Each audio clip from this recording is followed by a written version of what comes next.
Les présents des noms lui élargissent la voie et lui donnent accès auprès de grands. Proverbe 18, 16. Bienvenue dans votre émission Power of God. Vous faites très bien de me recevoir de partout où vous êtes. Que Dieu vous bénisse.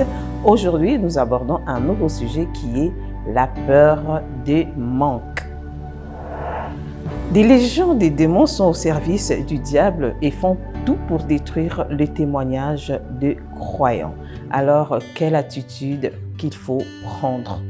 Aujourd'hui, beaucoup de croyants perdent leur identité par peur de manque et oublient que Dieu est le premier entrepreneur.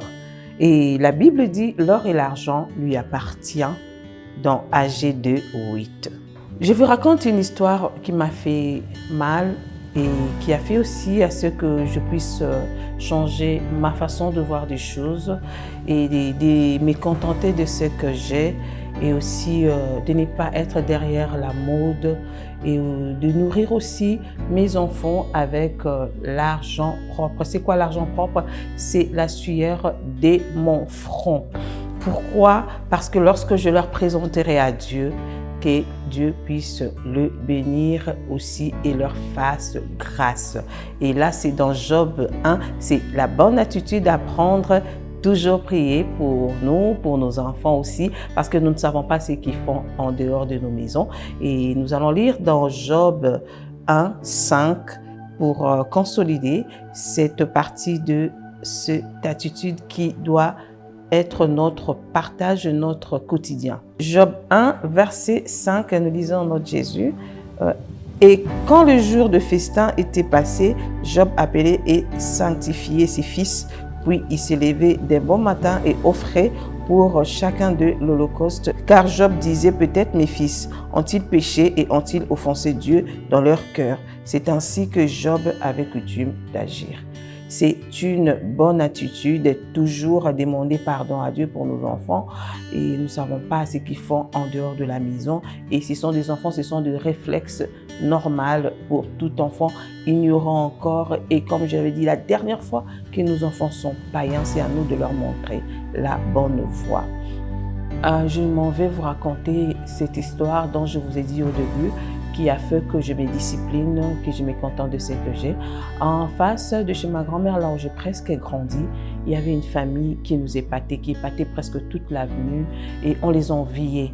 Donc on les enviait pourquoi? Parce que le parent leur donnait tout ce qu'ils voulaient. Et ils allaient même suivre le match à NBA, à Chicago Bulls. Et quand ils revenaient, ils nous amenaient des photos avec tous ces basketteurs célèbres qu'on aimait bien, Hardaway, Scottie Pippen, Michael Jordan, tous ces gens-là qu'on enviait, des lieux qu'on voyait à la télé. Et aussi, il y avait un de garçons qui étudiait dans une meilleure école de foot en France. Et ils avaient la seule fille, leur sœur, qui était la fille unique, qui s'était mariée à l'époque avec un Américain. Imaginez un mariage pompé. Quelques années après, avant que les parents ne meurent, ils ont demandé pardon aux enfants. Le papa d'abord, il a montré ses biens aux enfants et puis il a demandé pardon. La maman aussi fera la même chose, elle demande pardon aux enfants.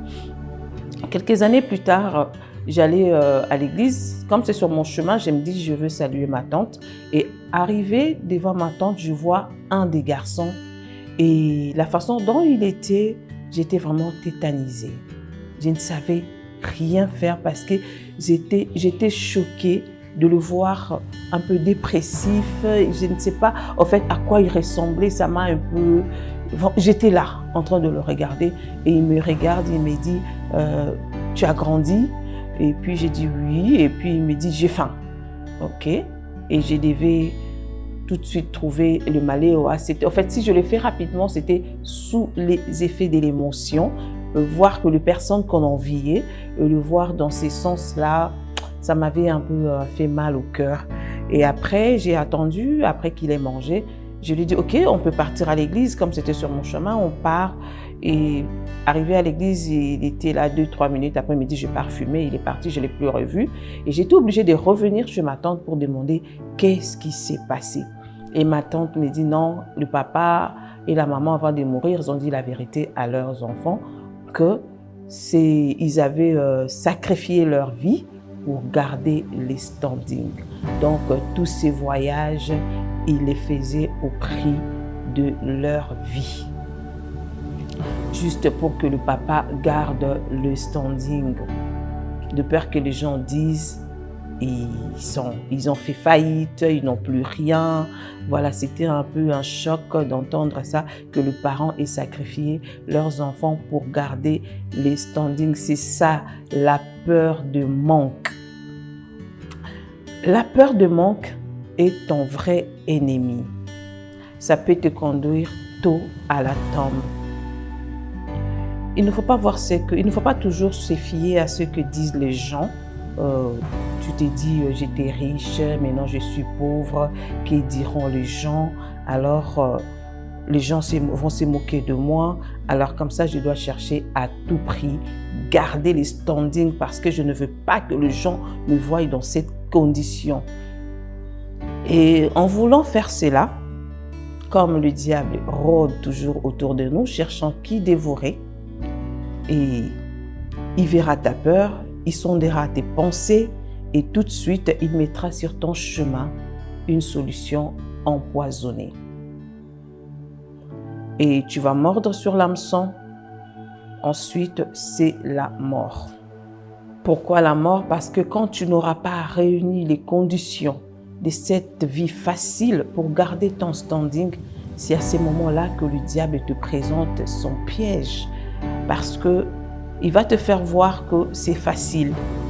C'est facile, tu vas seulement faire ça et puis tu as l'argent, tu gardes ton standing. Ok, mais alors que c'est un piège. Ne tombez pas dans le piège du diable. Demandez secours à votre Dieu. Présentez à Dieu votre cas parce qu'au départ, Dieu lui-même est un bosseur. Il va t'orienter. Nous allons lire dans Genèse 1 et différents versets pour vous démontrer comment Dieu lui-même est bosseur. Genèse 1, versets 2 à 5, nous lisons au nom de Jésus. Au commencement, Dieu créa les cieux et la terre. Et la terre était informe et vide. Il y avait des ténèbres à la surface de l'abîme et l'Esprit de Dieu se mouvait au-dessus des eaux. Et Dieu dit que la lumière soit et la lumière fut. Dieu vit que la lumière était bonne et Dieu sépara la lumière d'avec les ténèbres. Dieu appela la lumière jour et il appela les ténèbres nuit. Ainsi, il y eut un soir et il y eut un matin. Ce fut le premier jour. Et nous allons encore dans Genèse 26, Genèse 1, 26. Puis Dieu dit, faisons l'homme à notre image, selon notre ressemblance, et qu'il domine sur le poisson de la mer, sur les oiseaux du ciel, sur le bétail, sur toute la terre et sur tous les reptiles qui rampent sur la terre. Nous irons aussi au verset 28. Dieu dit, Dieu les bénit et Dieu leur dit, soyez féconds, multipliez-vous, remplissez la terre et l'assujettissez, et dominez sur le poisson de la mer, sur les oiseaux du ciel et surtout sur tout animal qui se meut sur la terre. Dieu a investi pendant que la terre était vide.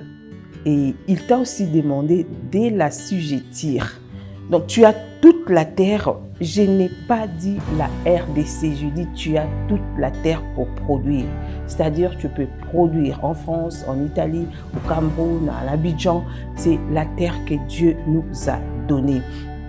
Et devenir ce que tu veux, mais dans l'honnêteté. En restant intègre pour que les dents de ta progéniture ne t'agacent pas par ta cupidité, par cette manque de peur qui a fait que tu puisses chercher le voie et moyen facile pour gagner de l'argent qui va créer des tombes juste après toi et tu iras tôt toi-même à la tombe. La meilleure chose à faire, c'est de laisser une très bonne réputation, un héritage, comment je peux dire, pur à vos enfants et aussi la réputation de votre nom. Et n'ayez pas peur de manquer, demandez secours à Dieu et il interviendra sûrement si vous lui faites confiance parce que au départ, Dieu est un vrai bosseur comme on l'a dit, c'est le modèle à suivre. Ce n'est pas pour rien qu'il a créé l'homme à son image. Lisons les versets qui vont consolider ce qui s'est dit pour que nous puissions comprendre que Dieu reste le vrai modèle de bosseur. Nous allons lire dans Matthieu 6, versets 19 à 21.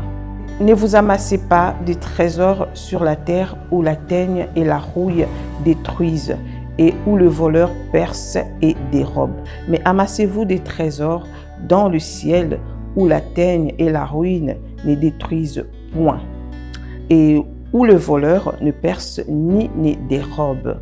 Car là où est ton trésor, là où sera ton cœur.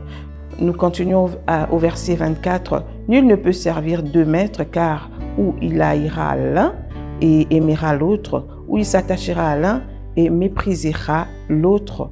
Vous ne pouvez pas servir Dieu et Mammon. Qu'est-ce que je veux dire par là? L'argent ne peut pas avoir une place prédominante dans votre vie. L'argent ne peut pas vous contrôler. Il ne faut pas avoir peur de manquer, dire XY dira que je n'ai plus l'argent, va se moquer de moi. Ces mêmes personnes qui vont se moquer de vous quand vous manquerez, ce sont ces mêmes personnes qui viendront vers vous lorsqu'ils auront des problèmes pour que vous puissiez encore les aider. Donc, il ne faut pas suivre tout ce que le monde dit. Restez vous. Restez fidèle à vous-même, croyez en vous-même et gardez votre réputation. Si vous manquez, criez au premier entrepreneur qui est Dieu et il vous aidera. Ce qui doit te faire peur, c'est perdre ta dignité, déshonorer Dieu par la malhonnêteté et créer des victimes dans ta famille.